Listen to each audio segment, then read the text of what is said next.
காலையில ஒரு பதிவு பார்த்தேங்க. ஒரு சிஸ்டர் ஒரு பதிவு போட்டிருந்தாங்க. என்னன்னு கேட்டீங்கன்னா, தெருநாய்களை அகற்ற அரசாங்கம் நடவடிக்கை எடுக்குது. இந்த தெரு ஓரங்களில் சுற்றித் திரிகின்ற மாடுகளை அகற்றுவதற்கு என்ன ஒரு சட்டம் இயற்றியிருக்கீங்க? என்ன எடுத்திருக்கீங்க? அப்படின்னு சொல்லி கேட்டிருந்தாங்க. அவைகள் வந்து அவங்க வீட்டு வாசப்படியில சாணம் போட்டு வைக்குது. அந்த சாணத்தை அள்ளக்கூட முடியாத அளவிற்கு ஸ்மெல் வருது அப்படின்னு சொல்லி போட்டிருந்தாங்க. அது உண்மைதாங்க. தெரு ஓரங்களில் சுற்றித் திரிகின்ற மாடுகள் போடுகின்ற சாணம் ரொம்ப இதுவா தான் இருக்கும். எனக்கு தெரியும். நானும் எங்க வீட்லயும் நான் பார்த்துருக்கிறேன். நம்ம வீடுகள்ல கட்டி வளர்க்கின்ற சாணமும் அது வேற மாரி தான் இருக்கும்.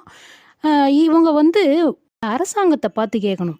மனிதர்கள் போடுகின்ற கழிவுகளை அப்புறப்படுத்துவதற்கு துப்புரவு பணியாளர்களை அமர்த்தி சுத்தம் செய்கிறீர்கள். ஏன் இந்த சுற்றித் திரிகிற மாடுகள் போடுகின்ற சாணத்தையும் அள்ளுவதற்கு அரசாங்கம் பணியாளர்களை ஏன் அமர்த்தக்கூடாது? அதற்கென்று பணியாளர்களை அமர்த்தி ஏன் இது மாரி சுத்தம் செய்யக்கூடாது? அப்படின்னு அரசாங்கத்த தாங்க கேட்கணும். உரிமையாளர்கள் அதற்கு தீவனம் போட முடியாமல் தீவன விலைகள் எல்லாம் உயர்ந்து விட்டதால தான் வந்து இன்னைக்கு சுற்றித் திரிகிறது மாடுகள். எதையாவது சாப்பிட்டுட்டு வரட்டும், வயிறு ரொம்பனா சரிதான் அப்படின்னு சொல்லி போறாங்க. இந்த ஹோட்டல்லலாம் வந்து பெரும்பாலான ஹோட்டல்கள நான் பார்த்துருக்கிறேன்.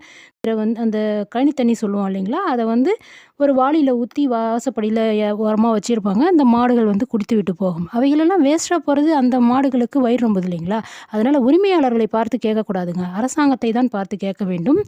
துப்புரவு பணியாளர்களை அமர்த்தி சுத்தம் செய்வதைப் போன்று மாட்டின் கழிவுகளை அப்புறப்படுத்துவதற்கும் பணியாளர்களை அமர்த்தணும் அப்படின்னு சொல்லி அரசாங்கத்த தாங்க கேட்கணும். பிடிச்சிருந்தா லைக் பண்ணுங்க. அதிகம் பகிருங்கள்.